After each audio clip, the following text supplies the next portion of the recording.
आज बाबा ने पढ़ाई और कमाई दोनों की बात की है ना। बाबा ने कहा बहुत ऊंची पढ़ाई है, और कमाई के लिए तो बाबा ने ये कहा कि बाकी सब धंधे में है धूल, बस इसी अविनाशी ज्ञान रत्नों के धंधे में कमाई है। ये एक काम हमें सबको करना है, सबको ज्ञान रत्न देने हैं। अब मैं आज विचार कर रही थी, पढ़ाई और कमाई दुनिया में भी सब करते हैं, है ना। पढ़ाई और कमाई का महत्व दुनिया में भी सब जानते हैं। बचपन से हम सुनते हैं, पढ़ो पढ़ो पढ़ो, है ना, कमाओ पाँव पे खड़ा हो जाओ हमेशा सुनते हैं।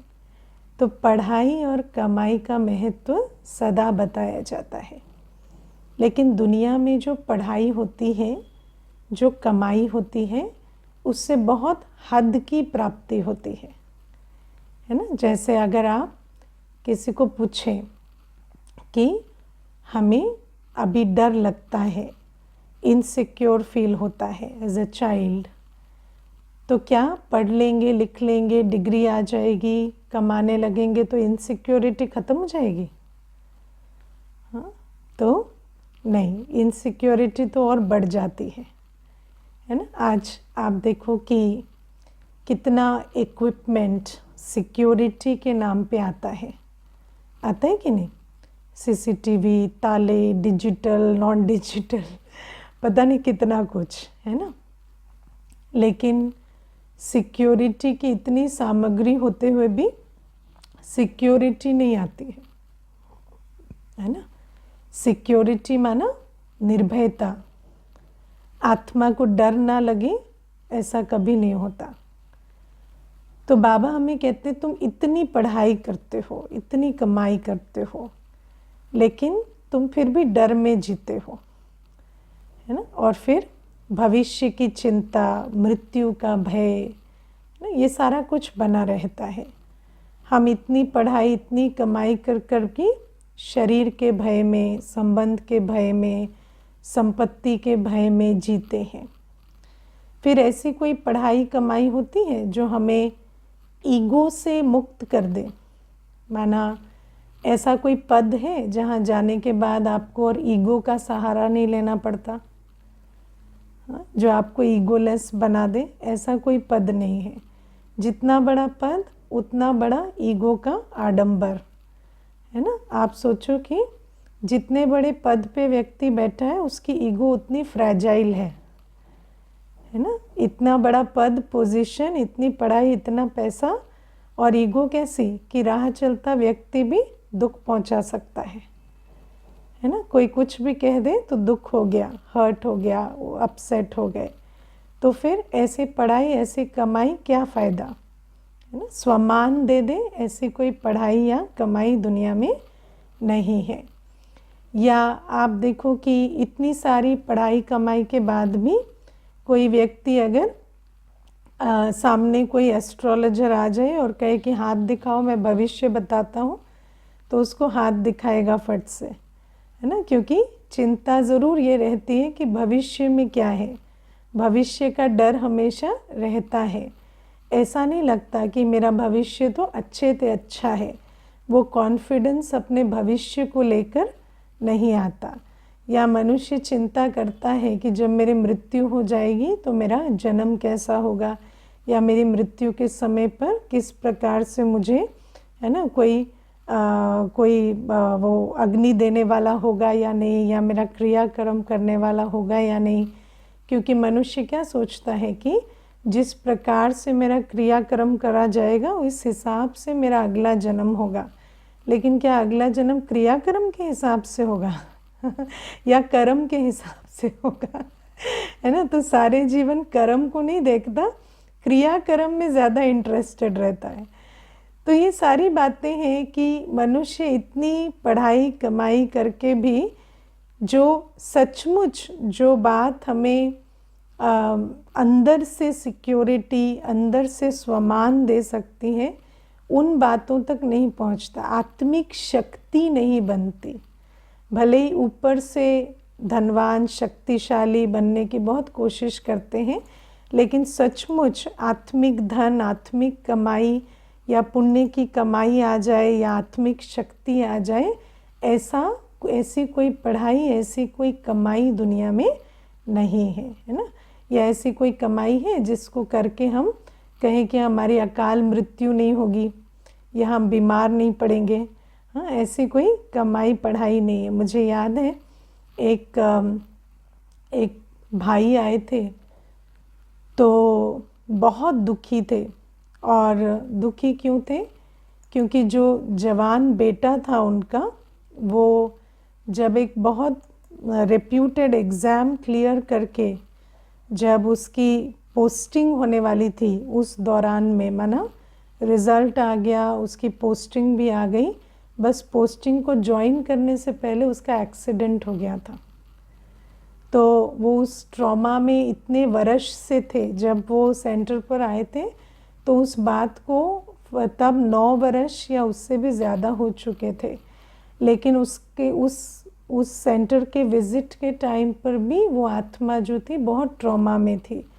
क्यों? क्योंकि कितना भी हम कमाई करें, ऐसा नहीं होता कि ये जो पढ़ाई है अगले जन्म में चली जाएगी, है ना। या कितनी भी पढ़ाई हो, पोजीशन हो, कब चैप्टर बदल जाए पता नहीं, है ना। अकाल मृत्यु ऐसी चीज़ है। तो बाबा हमें कहते हैं कि इस दुनिया में मनुष्य इतने यत्न प्रयत्न करता है, ना। लौकिक पढ़ाई, लौकिक कमाई में भी कोई कम सिर नहीं खपाते, बहुत मेहनत होती है, बहुत उसमें समय, धन, सब कुछ खर्च करते हैं। लेकिन इतना कुछ करते भी जो हम एक्चुअली प्राप्ति चाहते हैं, क्योंकि मनुष्य को पूछो तो कहता है सुख, शांति, स्टेबिलिटी।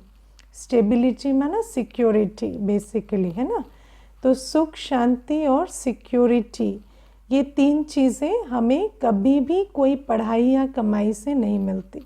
इनफैक्ट अगर देखा जाए तो हमें बचपन से ये प्रॉमिस दिया जा रहा है ना, बेटा बस 8th पास कर लो, 10th पास कर लो, 12th पास कर लो, फिर कॉलेज तो कर लो, ग्रेजुएट हो जाओगे तो लाइफ सेट हो जाएगी। अच्छा, बस यूनिवर्सिटी का डिग्री चाहिए, उसके बाद तो बस कुछ नहीं, उसके बाद तो लाइफ पूरी सेट। फिर कहेंगे नौकरी लग जाए, फिर कहेंगे शादी हो जाए, एक बच्चा हो जाए ना तो लाइफ सेट हो जाएगी, है ना। तो लेकिन वो लाइफ कभी सेट नहीं हो रही है और ये अपसेट होती चली जा रही है। तो वो जो सुख, शांति, सिक्योरिटी कहते हैं ना, उसके बाद बस सेटल हो जाओगे, लेकिन इंटरनली और अनसेटल होते चले जा रहे हैं। तो ये जो बाबा आज हमें कहते हैं कि दुनिया में जो पढ़ाई है, जो कमाई है, वो सारी धूल बराबर है ना। वो तो जैसे धूल बराबर है। और बाबा जो हमें पढ़ाई पढ़ा रहे हैं, और इस पढ़ाई के आधार से जो हमारी कमाई हो रही है, जो हमारे को जो पद मिलेगा, जो हम सतयुगी देव पद पर स्थित होंगे, ये है सच्ची कमाई, सच्ची पढ़ाई। क्योंकि सच्ची माना अविनाशी, सच्ची माना जो परिवर्तनशील नहीं है। तो ऐसे बाबा हमें कहते हैं 21 जन्मों की प्राप्ति तुम्हें होगी। तुम ऐसी दुनिया में जाओगे जहाँ तुम्हें सुख, शांति, संपत्ति, सिक्योरिटी सब कुछ होगा। वहाँ ना अकाले मृत्यु होगी, ना मृत्यु का भय होगा, कोई भी चीज़ वहाँ नहीं होगी। कलयुगी रस्म रिवाज, आज आप देखो दुनिया में जितने भी रस्म रिवाज हैं, जो भी हम करते हैं सुबह से रात तक, अगर हम उसको चेक करें तो वो ego based, fear based, attachment based, ये वाले जो कर्म हैं ये बहुत सारे हैं।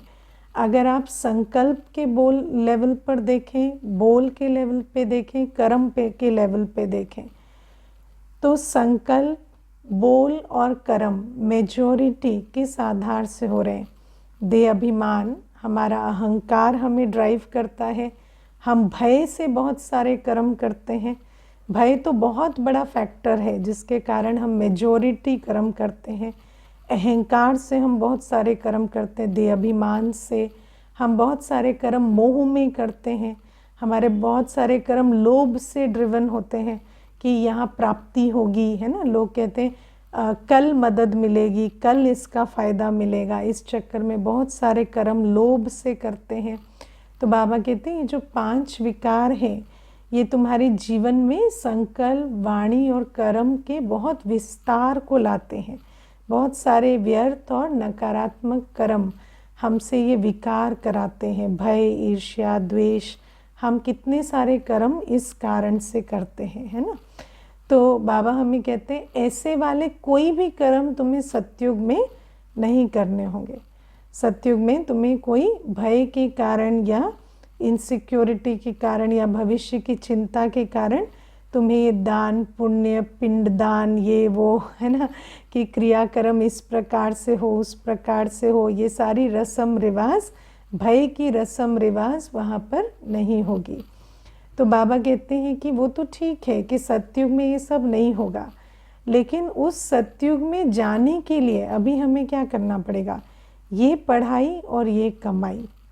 और बाबा सबसे पहले हमें क्या कहते हैं, पहले तुम्हें जीते जी मरना पड़ेगा, है ना। तो बाबा कहते किससे बात कर रहे हैं बाबा, जो जीते जी मरे पड़े हैं, जो बच्चों ने, जिन बच्चों ने पुरानी दुनिया के रस्म रिवाज, पुरानी दुनिया की पढ़ाई और कमाई से बुद्धि को निकाल लिया है ना, उन बच्चों से बाबा बात करते हैं।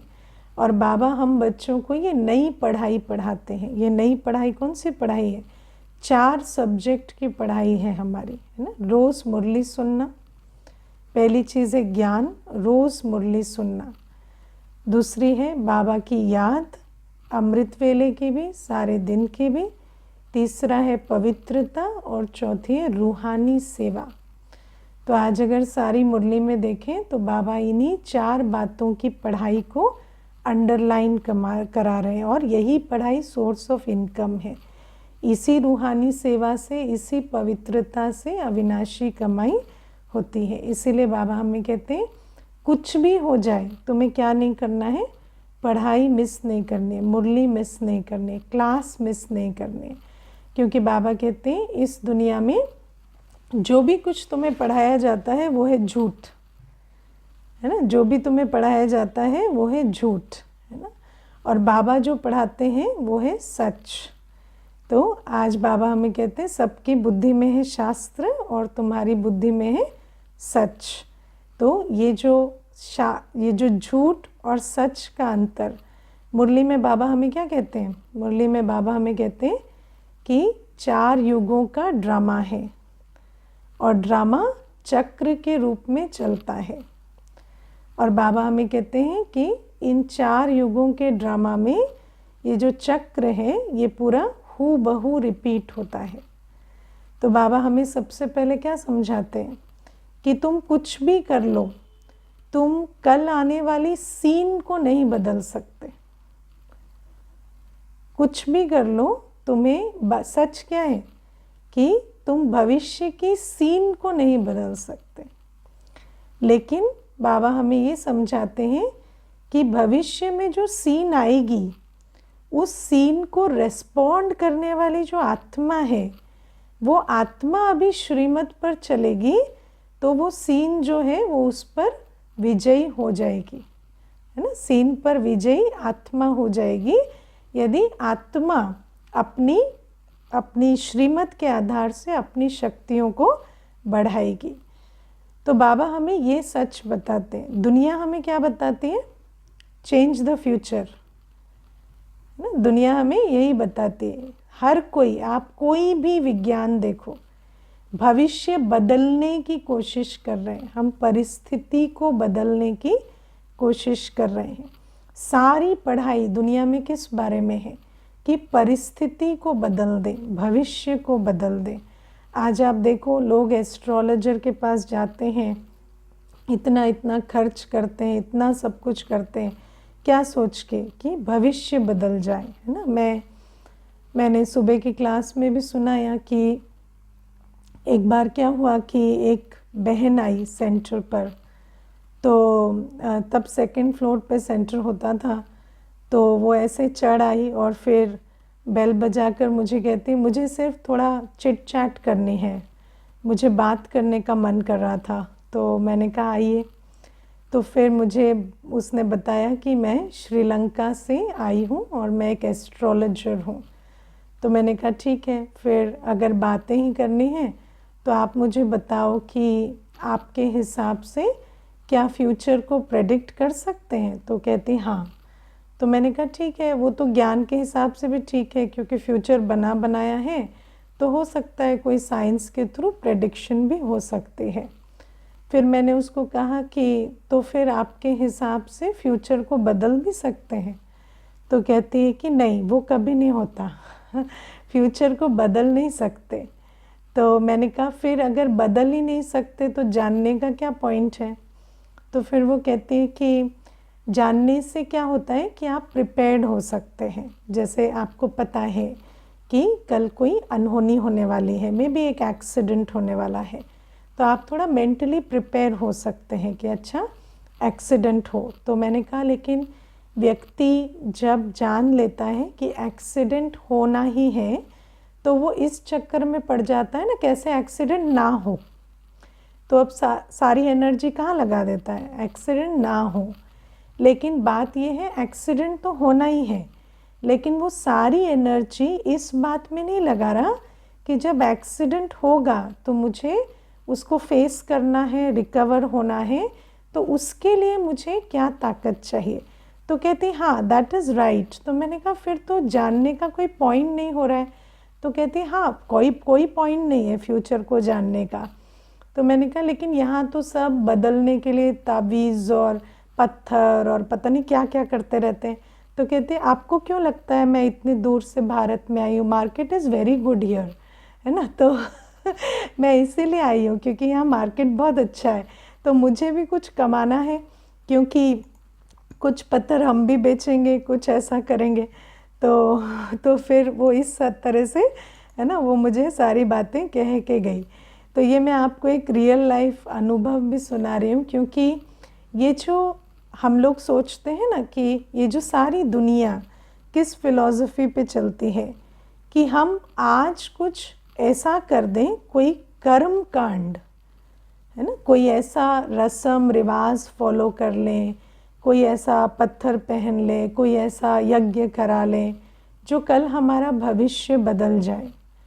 लेकिन बाबा कहते हैं कि भविष्य तो वैसा ही रहेगा, जो होना है, जो जब जब होना है, सो तब तब होता है। लेकिन जब आप वहाँ जाएंगे तो उस भविष्य को अनुभव करना, उसको रिस्पॉन्ड करना, उससे हारना या विजय पाना, वो आत्मा की शक्ति पे डिपेंड करता है। और आत्मा तो सतोगुणी है, तो जितना आत्मा के अंदर ज्ञान बल, याद के बल से पवित्रता होगी, शांति होगी, सुख होगा, प्रेम स्वरूप होगी, शक्ति स्वरूप होगी, उतना आत्मा उस सिचुएशन को रिस्पॉन्ड करेगी। तो बाबा कहते हैं कि सूली से कांटा हो जाएगा यदि आत्मा शक्तिशाली है। लेकिन ये बात जो है, ये सारी दुनिया में एक बाबा ही हमें बताते हैं। बाकी इस दुनिया में और कोई भी हमें नहीं बताता कि ड्रामा बना बनाया है, तुम्हें जो काम करना है आत्मिक स्थिति पर करना है। अब मान लो कोई बता भी दे कि आपको आत्मिक स्थिति पे काम करना है, लेकिन आत्मा क्या है जब तक वो ना जाने, और आत्मा को रिचार्ज कहाँ से करना है वो ना जाने, तो कहाँ से आत्मिक स्थिति बनेगी, है ना। देखो, मुझे एक बहन आई, उसके पिताजी ने शरीर छोड़ दिया था कोविड में, तो मुझे पूछती कि मेरे पिताजी ने शरीर छोड़ा, तो आप कुछ तीसरा नेत्र खोल के बताओ कि वो अभी कहाँ हैं और कैसे हैं और उनके हालात कैसे हैं, वो ठीक हैं या नहीं हैं। तो मैंने उनको कहा तीसरे नेत्र की उसके लिए ज़रूरत नहीं है, आप मुझे बताओ आपके पिताजी कैसे थे, उनकी नेचर कैसी थी, लाइफ कैसी थी, वो कैसे काम करते थे। तो उसने सारी अच्छी अच्छी बातें बताई, बेटी है। तो मैंने कहा अगर आपके पिताजी ऐसे ही थे जैसे आप बता रहे तो उनका फ्यूचर अच्छा ही होगा है ना। तो अगर सच में देखो, हम लोग मरने के बाद पूछते हैं व्यक्ति कहाँ गया, लेकिन मरने के बाद किस तरह से आपने उसको जलाया, दफनाया, या उसको किस तरह से उसका क्रियाक्रम किया, या पिंडदान किया, या किसने अग्नि दी या नहीं दी, या कहाँ अस्थियाँ बहाई, इससे उसका भविष्य नहीं बदलेगा। भविष्य बदलेगा जब वो जीते जी मर के, है ना, जब वो जीते जी मर के विकारी कर्म छोड़कर श्रीमत पर कर्म करेगा। क्योंकि आत्मा अगर जीते जी रावण मत पर चलेगी तो मरने के बाद कहाँ से उसका रास्ता ठीक हो जाएगा, वो तो नहीं हो सकता ना। तो जैसे बिजनेस में होता है ना, क्लोजिंग बैलेंस और ओपनिंग बैलेंस सेम ही रहेगा। आप ऐसा नहीं हो सकता कि सारे साल आप ठीक ना रखें अपना अकाउंट और क्लोजिंग बैलेंस आपका ख़राब है और ओपनिंग बैलेंस अचानक से ठीक हो जाए, ऐसा नहीं होता। तो बाबा हमें कहते हैं, इसीलिए ये जो समझने की बात ये है कि व्यक्ति मरने के बाद जाने के लिए इतनी चिंता करता है कि किस प्रकार से, है ना, लास्ट राइट्स हो, कैसा हो, उस समय पर इतनी मेहनत करता है, शांति पाठ कराता है, ये वो करता है। लेकिन बाबा कहते हैं मरने के बाद की तैयारी तो तुम्हें जीते जी मर के करनी पड़ेगी। जब जीते जी नहीं मरे तो फिर मरने के बाद तो भोगना ही पड़ेगा जो जीते जी किया। तो बाबा हमें ये बातें समझाते हैं। दुनिया में और कोई भी हमें ये बातें नहीं समझाता कि तुम एक आत्मा हो, तुम हर सेकंड अपना एक एक कर्म से अपना भाग्य बना रहे हो। और सबसे बड़ी बात क्या है, मानो कर्म से भाग्य बनता है ये भी समझ लिया, लेकिन जब हम देह अभिमान में हैं तो श्रेष्ठ कर्म भ्रष्ट कर्म का अंतर भी नहीं मालूम पड़ेगा। क्योंकि देह अभिमान में सारे जो रॉन्ग थॉट्स हैं, रॉन्ग कर्म है, वो बिल्कुल राइट लगते हैं, है ना। देह अभिमान का काम क्या है, देह अभिमान में आत्मा पाप करते करते I am right, I am right, I am right कहती चली जाती है ना। तो देह अभिमान ऐसी चीज़ है, इसीलिए बाबा हमें रोज़ प्रेरणा क्या देते हैं, देही अभिमानी बनो, बाबा को याद करो। क्योंकि पाप पुण्य का खाता हमारे साथ जाएगा, ये समझना भी इनफ नहीं है। क्योंकि आत्मा को सिर्फ समझ नहीं चाहिए, शक्ति भी चाहिए। अगर आत्मा के अंदर आत्मिक स्थिति का बल नहीं है, बाबा की याद नहीं है, तो फिर आत्मा जानते बूझते भी वही पाप कर्म करेगी। और क्या बढ़ेगा, पुण्य का खाता नहीं, सिर्फ गिल्ट का खाता, है ना। बहुत गिल्ट होगा लेकिन कर कुछ भी नहीं पाएगी। इसीलिए ये जो पढ़ाई है जिसमें रोज़ बाबा आत्मिक स्थिति हमें स्मृति में दिलाते हैं, बाबा की याद का महत्व रोज़ बताते हैं, बाबा हमें पवित्रता का महत्व बताते हैं, ड्रामा के रहस्यों को रोज़ बाबा हमें फिर से रिवाइज कराते हैं, सेवा के महत्व को समझाते हैं। तो बाबा कहते हैं ये जो पढ़ाई है ये तुम्हें कभी भी मिस नहीं करनी है। बाबा कहते हैं मुरली मिस की तो माना वो जो मनुष्य मत है, रावण मत है ना, वो प्रभावी हो जाएगी। मुरली श्रीमत है, बाकी सब कुछ रावण मत है। अगर मुरली की बात बुद्धि में नहीं रहती तो क्या बुद्धि में रहेगा, रावण मत। आत्मा बाबा ड्रामा याद नहीं रहता तो वही कर्म पे अटेंशन नहीं, भविष्य बदलने पे अटेंशन, करने पे नहीं, छुपाने पे अटेंशन, तो वही सब जाएगा। तो ये जो बाबा हमें श्रीमत देते, सत्य मत, वो सिर्फ मुरली में मिलती। इसीलिए बाबा आज बार बार अंडरलाइन कराते हैं हमें कि अगर मरने पर भी है आत्मा तो भी, है ना, शरीर छूटने पे भी है तो शरीर छूटने से कोई प्रॉब्लम नहीं है, क्योंकि तुम्हें तो इस शरीर या उस शरीर कहीं तो रहना ही है। लेकिन मैटर क्या करता है कि तुम्हारा कर्म का खाता ठीक हो। तो बाबा हमें कहते हैं शरीर छूटने पे भी है तो भी मुरली सुनते हुए शरीर छोड़ो, है ना। गंगा का तट हो, गंगा जल मुख में हो, तब प्राण तन से निकले। तो बाबा कहते हैं वो कोई पानी की गंगा की बात नहीं है, ये तो ज्ञान गंगा की बात है। तो इसीलिए बाबा हमें ज्ञान का महत्व समझाते हैं कि अज्ञान की इस दुनिया में जहाँ पर मनुष्य ना स्वस्थिति के महत्व को जानता, ना कर्मों को बदलने की समझ जानता, ना शक्ति जानता, ऐसे में बाबा जो सागर है ज्ञान का, जो सत्यता का सागर है, जिसको भगवान को गॉड इज ट्रुथ कहा जाता है, वो बाबा हमें रोज सत्य पे खड़ा करते हैं, है ना। जैसे ट्रेन को चलना होता है तो पटरी पे खड़ी करना पड़ता है ना। तो बाबा कहते रोज़ तुम सत्कर्म पे चलो, उसके लिए तुम्हें पहले सच की पटरी पे खड़ा करना पड़ेगा। अगर तुम रोज़ सुबह मुरली पे ध्यान नहीं दोगे तो वो जो पटरी है वो ठीक सेट ही नहीं हुई है। फिर सारे दिन मनुष्य सोचे मुझसे पाप ना हो, नहीं हो सकता, क्योंकि पटरी ही ठीक सेट नहीं हुई है। तो ये बात बाबा आज पहले अंडरलाइन कराते हैं कि तुम्हें आत्मा को पहले ज्ञान के महत्व को समझना है, मुरली को महत्व देना है। दूसरी बात बाबा आज कहते हैं कि सेवा का महत्व। बाबा कहते हैं ये जो हर आत्मा को बाबा के करीब लाना, हर आत्मा को बाबा से मिलाना, ये जो रूहानी सेवा है इसी में ही कमाई है। क्योंकि कोई भी आत्मा को अगर हमें अविनाशी सुख, अविनाशी शांति देनी है तो उसको शांति के सागर से जोड़ना पड़ेगा। अगर हम उसे अल्पकाल का सुख शांति देंगे तो उसे हजम करके फिर खाली होके बैठ जाएगी, है ना। और खाली आत्मा दुआएं थोड़ी देगी आपको, देगी? हाँ, किसी को अल्पकाल का सुख दिया, उसने ले तो लिया, लेकिन फिर क्या हुआ, वो तो अल्पकाल का है ना, उसने लिया, उस सुख को हजम किया, फिर वो बैठ गई, लाओ और दो। अब आप कितना देंगे? अल्पकाल का सुख सारे दिन देंगे क्या? नहीं। लेकिन जैसे ही उसका सुख हजम हो गया, वो क्या देगी आपको? दुआओं का ऑपोजिट देगी क्योंकि खाली हो गई है। तो बाबा कहते हैं अगर तुम्हें दुआओं की कमाई करनी है तो किसी भी आत्मा को अल्पकाल का सुख शांति मत दो, क्योंकि अल्पकाल का सुख शांति वो खाएगी, पिएगी, हजम करेगी और फिर तुम्हें, है ना, जी भर के दुआओं को ऑपोजिट देगी कि आज कहाँ चले गए, आज तो दे नहीं रहे, आज तो कर नहीं रहे, है ना। मनुष्य कहता ना इतना किया हमने जीवन में इनका, लेकिन देखो एक दिन हम नहीं थे तो इनकी वाणी देखो, हमारे लिए इनके विचार देखो, हमारे को इतना भी ट्रस्ट नहीं करते। तो क्यों नहीं करते? क्योंकि तुमने जो इतना दिया वो अल्पकाल का है, उससे उसका पेट नहीं भरता है।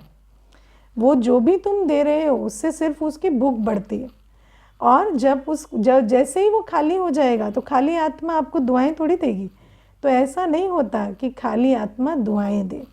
इसीलिए बाबा हमें कहते हैं एक ही धंधा है जिसमें कमाई है, एक ही रास्ता है दुआओं का खाता, पुण्य का खाता जमा करने का। वो क्या है? हर आत्मा को उसकी स्वस्थिति में स्थित करो, उसको बाबा के नज़दीक लेकर जाओ। बाबा कहते हैं ये जो सेवा है ना, चाहे तन से करो, मन से करो, धन से करो, वाणी से करो, कर्म से करो, इस सेवा पर हमारा बहुत अटेंशन होना चाहिए। बाबा कहते हैं जैसे स्टीमर रात को आते थे तो मनुष्य रात को भी कमाई के लिए उठते थे। तो बाबा कहते हैं ऐसे चाहे तुम लौकिक कमाई में सारा दिन बिताओ, लेकिन इस अविनाशी कमाई पर तुम्हारा बहुत ध्यान होना चाहिए। रोज़ का तुम्हें ये अपना पक्का करना है कि मुझे सेवा तो करनी है, तन मन और धन तीनों मेरा सेवा में अवश्य लगना चाहिए। तो बाबा हमें ये जो दूसरी सब्जेक्ट है इस पढ़ाई की, उस पर भी अटेंशन दिलाते हैं। फिर बाबा हमें कहते हैं पवित्रता, है ना। बाबा कहते हैं पवित्रता पर बहुत विघ्न पड़ेंगे। बाबा कहते हैं माया इतना तूफान लाएगी, है ना, कि ब्राह्मण बच्चे पूछते हैं सारी दुनिया में तो प्योरिटी की बात नहीं होती, सब कहते हैं गृहस्थ व्यवहार में विकारों में जाओ और यहाँ क्या आफत पड़ी है जो पवित्र बनो, पवित्र बनो, है ना। तो बाबा कहते हैं गृहस्थ व्यवहार में विकारों में जाओ तो बताया, लेकिन गृहस्थियों को क्या कहा सन्यासी मुक्ति जीवन मुक्ति पाएंगे, तुम कुछ नहीं पाएंगे, है ना। लेकिन आज बाबा कहता है कि गृहस्थ व्यवहार में रहते तुम मुक्ति जीवन मुक्ति के लायक बनेंगे। तो नेचुरल है कि हमें पवित्र रहना है। तो बाबा कहते कितने भी तूफान आए तुम्हें पतित नहीं बनना, इस पे तुम्हें बहुत बहुत अटेंशन देना है। और बाबा कहते तूफान आते हैं ना, तो तूफान जितने भी हमें आते हैं उससे ज़्यादा साकार को आते हैं, है ना। बाबा कहते चलो निराकार शिव बाबा तो ठीक है, लेकिन ब्रह्मा बाबा भी पूरा अनुभवी है, और जिसको भी बाबा निमित्त बना के बिठाते हैं बाबा कहते सब तूफान उनको भी आते हैं। तभी तो है ना, वो भी अनुभवी होकर बैठते हैं। तो बाबा कहते हैं उनसे भी बात करो और फिर हिम्मत लो और उन तूफानों को फिर पार करो। क्योंकि बाबा कहते हैं माया तो अपना काम बहुत अच्छा करती है। बाबा तो आज थोड़ा माया को शाबाशी भी देते हैं, है ना, कि माया तो अपना काम ठीक कर रही है, तुम अपना काम ठीक से करो, कि बाबा की याद के बल से तूफानों को पार करो। माया अपना काम कर रही है, मुझे बाबा की याद का बल इतना एकत्रित करना है। और फिर बाबा आज हमें रजिस्टर की बात बार बार कहते हैं, है ना, कि बाबा रजिस्टर से समझते हैं कि ये जो बच्चा है ये कितनी उन्नति कर रहा है। तो चार्ट, जो हमारा रजिस्टर है वो क्या है, वो हमारा चार्ट है। तो बाबा कहते हैं जब आत्मा, जो भी आत्मा का पद बनेगा, ये जो पढ़ाई है, कमाई है, इसका सारा, जैसे स्कूल में अटेंडेंस मेंटेन करते हैं ना, तो स्कूल में तो क्या है कि अटेंडेंस फिजिकल होती है, तो बच्चा बैठा है तो कान से सुन ही रहा है, पढ़ ही रहा है। लेकिन यहाँ तो बात आत्मा की है, तो आत्मा का क्या है, शरीर से यहाँ बैठी है, बुद्धि से बाहर घूम रही है ना। तो आत्मा का चार्ट तो खुद ही लिखना पड़ेगा। आत्मा का चार्ट, चलो शिव बाबा तो जानता है कि बच्चा कहाँ घूम रहा है, कहाँ उसकी बुद्धि गई, शिव बाबा तो अंतर्यामी है तो जानता है। लेकिन बाबा कहते वैसे साकार को तो अपना चार्ट देना पड़े, खुद ही चेक करना पड़े कि मेरे संकल्प कैसे हैं, मेरी याद कैसी रहती है, पवित्रता है या नहीं है, फिर मुरली की अटेंडेंस कैसी है, मुरली हम रोज़ ध्यान से सुनते हैं या नहीं, कुछ धारणा करते हैं या नहीं, सेवा का चार्ट मेरा कैसा है। और बाबा कहते हैं जो अपना रजिस्टर ठीक से मेंटेन करेंगे तो रजिस्टर से समझ में आ जाता है कि इस आत्मा का पद क्या होगा।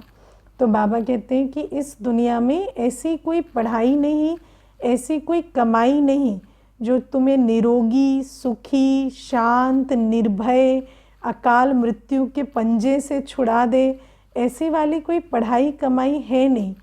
ये पढ़ाई कमाई है, लेकिन इस पढ़ाई के सारे सब्जेक्ट में हमें बहुत अटेंशन देना है, क्योंकि जब हम इस पढ़ाई और कमाई के सारे सब्जेक्ट पे अटेंशन देंगे, अपना रोज़ चार्ट मेंटेन करेंगे, चेक करेंगे कि सचमुच मेरा रजिस्टर ठीक है या नहीं, तभी हम उस दुनिया के लायक बनेंगे।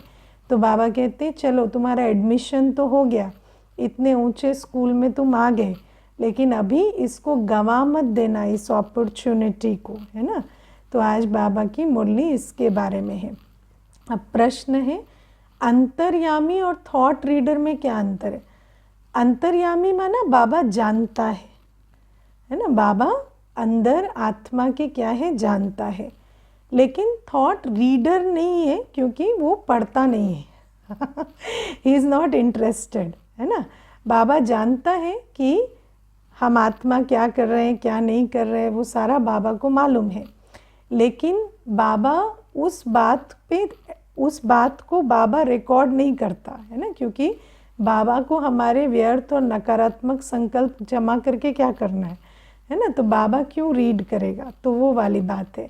देखो कई बार बाबा कहते हैं कि मैं अंतर्यामी नहीं हूँ, है ना। और बाबा क्यों कहते हैं अंतर्यामी नहीं हूँ, क्योंकि बच्चे क्या करते हैं, बच्चे हर बाबा की पॉइंट को उल्टा यूज़ करते हैं।